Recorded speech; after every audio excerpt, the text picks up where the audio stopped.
Durante el ejercicio de nuestro ministerio sacerdotal, todos los sacerdotes nos vamos familiarizando poco a poco con las comunidades y sabemos quiénes son los que son de Eucaristía Dominical, pero también nos damos cuenta quiénes son las personas que vienen con frecuencia, a veces durante toda la semana a la celebración de la Eucaristía.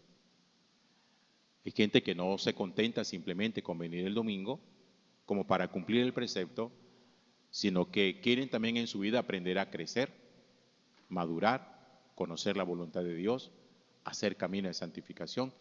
Y qué mejor manera que justamente aprovechar la celebración eucarística, la palabra de Dios, la comunión frecuente, para lograr ese objetivo.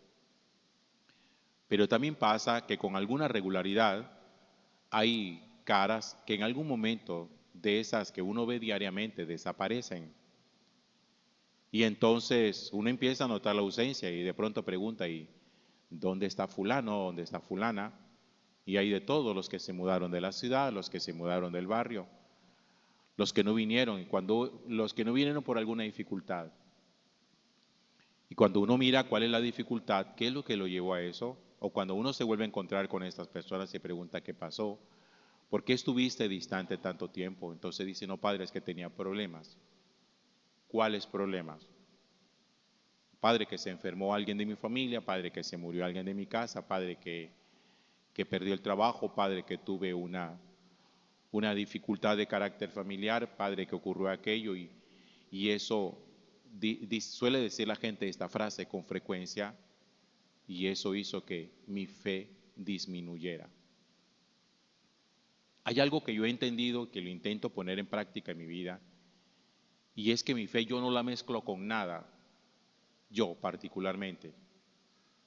Cuando digo que no la mezclo con nada, me refiero a que uno en la vida tiene fe o no tiene fe. No existe eso de que uno tenga mucha fe o que tenga uno poquita fe. Yo siento que eso no existe porque la fe ni siquiera es una cosa como medible, cuantificable.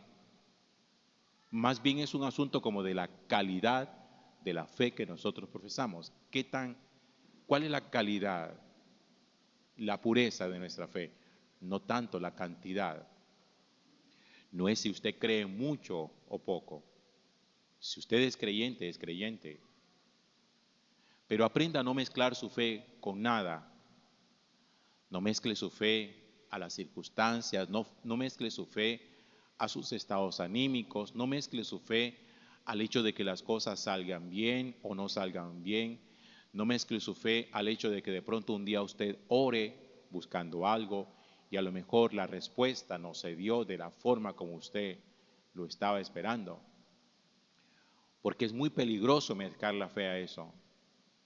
Ustedes se imaginan que uno un día amanezca bien triste, que es una emoción muy humana, y que uno por tristeza diga que yo perdí la fe. O que uno un día amanezca frustrado y que ese día uno diga es que yo perdí mi fe.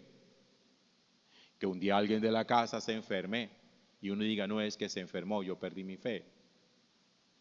Que uno pierda el trabajo, que alguien se muera de la familia y que uno diga no, yo perdí mi fe. No mezcle la fe con nada de eso. Su confianza en el Señor es su confianza en el Señor, no es confianza en las circunstancias. No es confianza en que las cosas salgan bien, es confianza en Dios. Hay que aprender a confiar en Dios, no en las circunstancias. Porque si su fe es circunstancial, entonces obviamente que usted va a tener picos de fe. Un día va a ser un ultra creyente, otro día va a ser una persona que se arrastra espiritualmente y que siente que no es capaz de levantarse. Un día va a sentir que su tristeza le apartó de Dios. Y como yo siempre lo he dicho y muchas veces me lo han escuchado, vale, cuando uno tiene ciertas emociones, ¿qué hace uno con sus emociones si uno suelta su fe? Las emociones son muy envolventes y son muy invasivas. Por eso cuando uno siente tristeza, que es una emoción, o cuando uno siente rabia, que es una emoción, póngale nombre a eso, eso es una emoción. Y las emociones son momentáneas y circunstanciales. Uno no vive triste para siempre, ni uno está enojado para siempre. Por eso, cuando una persona amarra su fe a la emocionalidad, a la tristeza, entonces el día que está triste dice que no cree y no vuelve. Dice, ¿para qué voy a ir a misa si es que soy triste? Y de pronto una cosa que uno siempre cuestiona es, ¿de qué me ha servido tanto? ¿De qué me sirve rezar tanto? Imagínense ustedes, si rezando uno siente la fuerza del mal, ¿se imaginan donde uno no rece? Yo les he compartido a ustedes mi propia experiencia como ser humano. Los momentos más frágiles de mi condición de sacerdote han sido los momentos en los cuales yo simplemente me he dedicado a hacer cosas, y a hacer cosas, y a predicar, y a celebrar, y a confesar, y a hacer una cosa, y ir a un curso, y no sé qué. Pero no he tenido la constancia, eso me pasó en los primeros años de mi ministerio sacerdotal, he tenido la constancia de mantener, como decía el domingo pasado, conexión con Dios. La conexión se pierde. Por eso no hay nada que lo lleve a uno, no debería, en principio, haber nada que lo lleve a uno como a cuestionar si fue. Uno puede cuestionar, miren, el sentido de su vida. Vale. Uno puede cuestionar y preguntarse si lo que ha hecho ha valido la pena. Vale, eso es válido. Uno puede cuestionar qué tan fructífera ha sido su vida. Está bien, usted puede hacerse preguntas sobre eso. Lo que uno no debería nunca cuestionar es si ha valido la pena ser creyente. Eso no entra ahí. Soy creyente y punto. Porque ¿qué persona de la Biblia no tuvo crisis? Oigan, todos tuvieron crisis. Cada profeta vivió su propia crisis. Les mostraba el domingo pasado cómo Elías vivió su propia crisis, cómo Moisés vivió su propia crisis, cómo Moisés condujo al pueblo hasta la tierra prometida y no entró a la tierra prometida. Le tocó quedarse de este lado del Jordán. Murió sin entrar a la tierra prometida y fue el que condujo al pueblo a la tierra prometida. Abraham fue un hombre que entró en crisis al punto de que, viéndose ya tan anciano y con el peligro de no tener hijos, se acuesta con su sierva y tiene un hijo fuera del matrimonio, porque había entrado en crisis y sentía que la promesa que Dios le había hecho de darle descendencia todavía no se había cumplido. Claro que sí, todos nosotros tenemos crisis. ¿Quién no? Estamos sujetos a ella. Pero no mezcle la fe con las crisis, porque entonces la crisis y las tristezas, les acabo de decir, son tan invasivas que al final uno se vuelve simplemente un mar de lágrimas y toda la lectura que uno hace de la vida es una lectura a través de la lente de la tristeza o de la lente de la rabia. ¿Se han dado cuenta que cuando uno está muy rabioso, uno cree que el mundo es una porquería y que la gente es una porquería? Y así lo decimos. Pero es un asunto circunstancial, de un estado anímico que lo lleva a uno a hacer una lectura equivocada. Porque cuando la rabia pasa, uno dice, no, el mundo no es una porquería. En el mundo hay gente muy valiosa, gente maravillosa. Cambia la perspectiva. Es que todo depende de qué hay dentro de nosotros. Hay gente que dice, no, es que la fiesta anoche estuvo muy aburrida. No hay fiestas aburridas, el aburrido era usted. Ese es el problema. Y entonces uno cree que siempre tiene que ser el ambiente el que cree todas las condiciones para que uno esté bien. Y entonces uno no descubre que también por dentro hay un proceso importante que cada uno tiene que aprender a elaborar. Vamos a mirar hoy este texto del Evangelio de San Mateo en el capítulo 15 que nos narra a nosotros la experiencia de una mujer cananea. Cananea significa que era una mujer pagana. Pagana significa que no era una mujer que creyera en el Dios verdadero. Eso significa. Es una mujer que un día encuentra a Jesús en el camino y en medio de la desesperación y del dolor, de la tristeza, le dice a Jesús: ten compasión de mí, hijo de David. Mi hija tiene un demonio muy malo. Ni siquiera le dice que tiene un demonio, le dice que el demonio es perversísimo. Está haciendo mucho daño a mi niña, está a punto de matarla. Y Jesús guarda silencio. Y el silencio de Dios impacta. Lo primero que pasa en nosotros cuando nosotros oramos es tener la sensación de que Dios guarda silencio. Y eso impacta la vida. Porque si guarda silencio, entonces uno se pregunta: ¿para qué sigo rezando? ¿Cuál es la tentación frente al silencio de Dios? Dejar de rezar. Dejar de orar. Porque si no hay respuesta, entonces uno saca la conclusión de no vale la pena seguir orando. Pero esta mujer no se deja amilanar por el silencio de Jesús.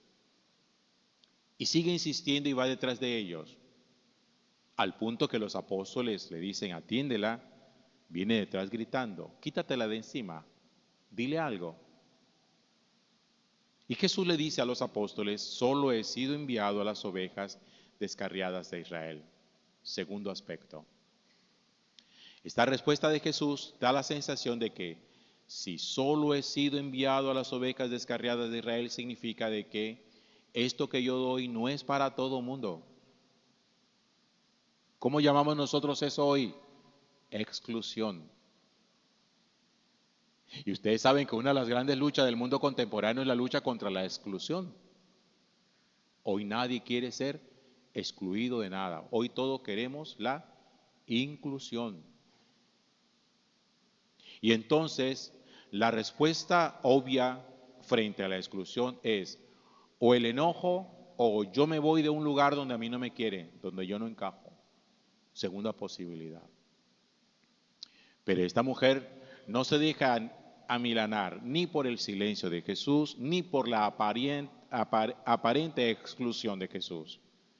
Sigue insistiendo: Señor, ayúdame. Y la respuesta de Jesús es esas respuestas que suena a los oídos, como lo dije en los días pasados, porque esos textos los escuchamos en semana, parece tan grosera. Imagínense ustedes, le dice él: es que no está bien echarle el pan de los hijos a los perros. Esa frase es groserísima.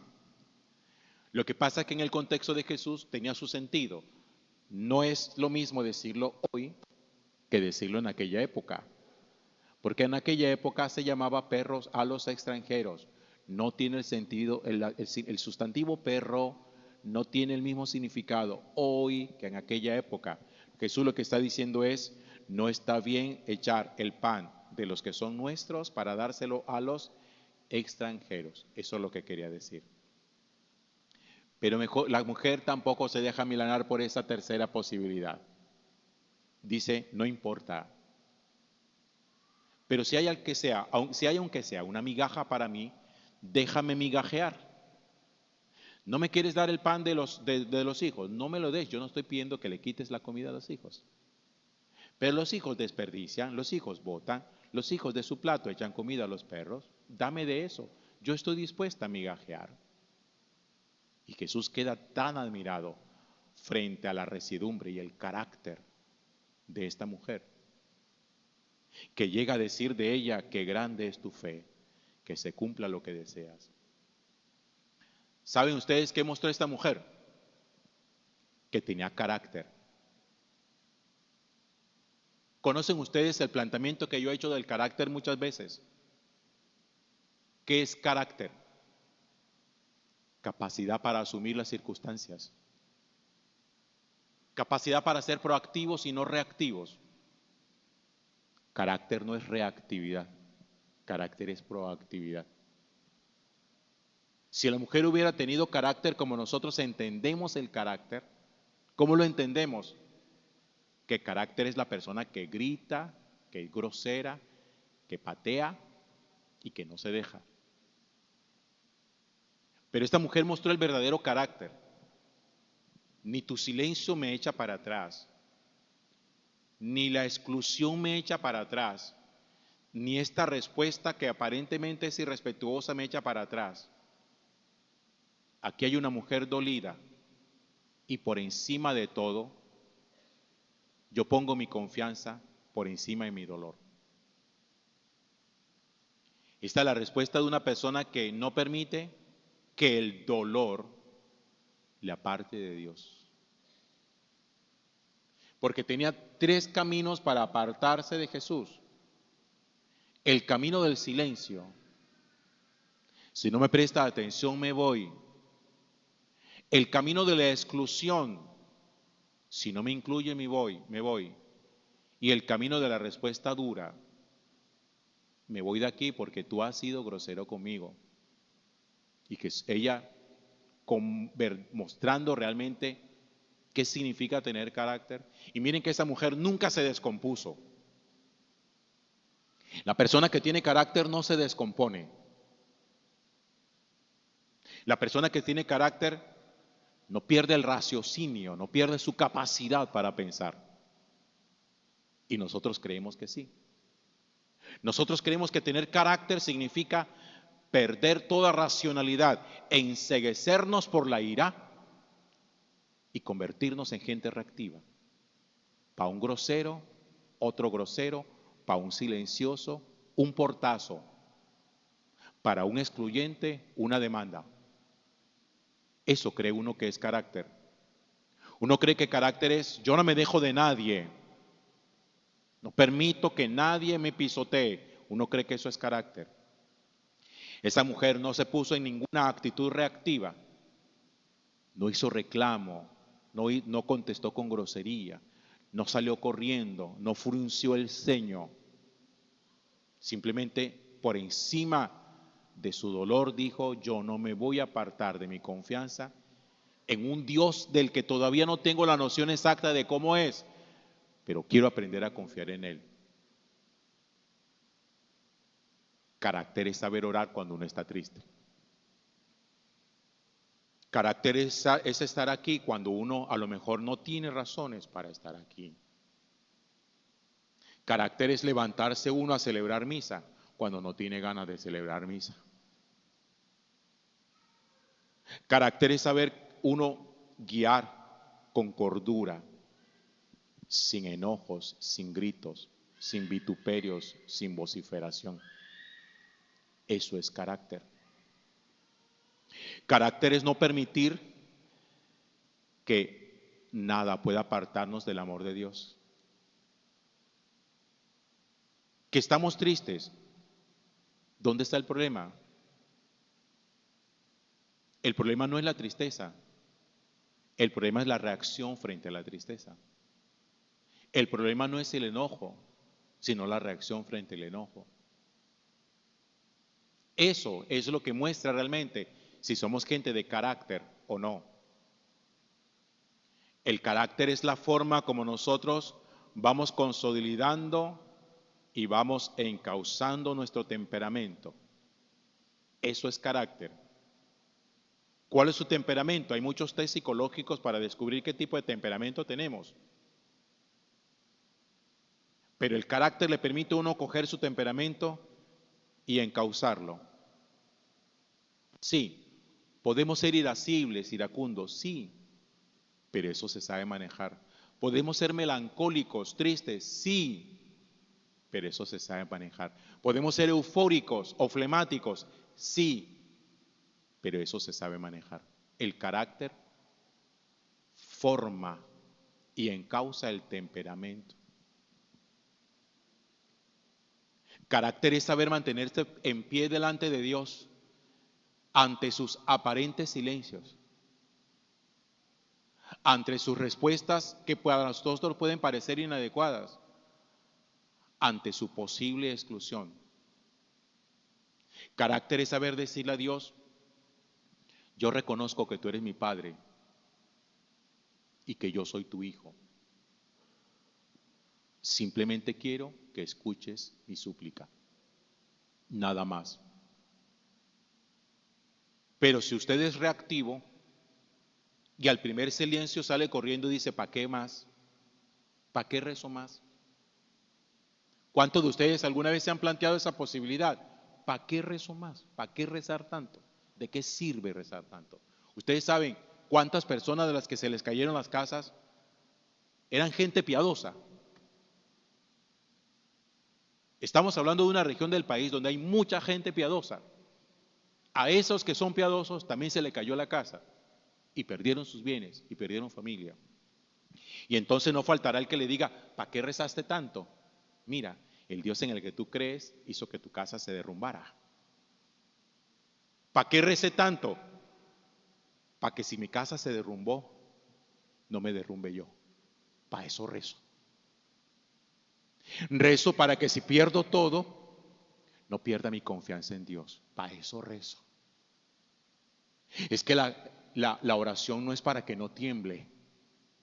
La oración es para que no tiemble usted. La oración no es para que los edificios no colapsen. La oración es para que no colapsemos nosotros. Para eso es la oración. Para no colapsar ante la adversidad. Para levantarnos de nuestra ruina. Para que el Señor nos siga diciendo a nosotros, como se lo dijo al pueblo de Israel cuando regresó a Jerusalén, que la ciudad también estaba en ruinas: levántate, vamos a reconstruir, que yo estoy contigo. Tengo mi pueblo, ustedes son mi pueblo, ustedes son mi iglesia, ustedes son mi nación. Juntos nos vamos a reconstruir. Y en eso significa la reconstrucción. Y eso significa mantenerse en pie. 164 municipios afectados por el terremoto. Eso es más del 10% de los pueblos del país. Cuando los terremotos son concentrados, uno dice: pues es fácil llevar ayuda a un pueblo. Pero donde hay 164, eso equivale a 164 templos destruidos o semidestruidos. Se acabó la iglesia. Dejó Popayán de ser Popayán un pueblo piadoso cuando hubo el terremoto de Popayán. Y ahí está, y aquí estamos, y estaremos. ¿Por qué? Porque no vamos a permitir que el colapso de las estructuras materiales colapse nuestra edificación espiritual. Saber confiar por encima de toda tristeza y de todo dolor.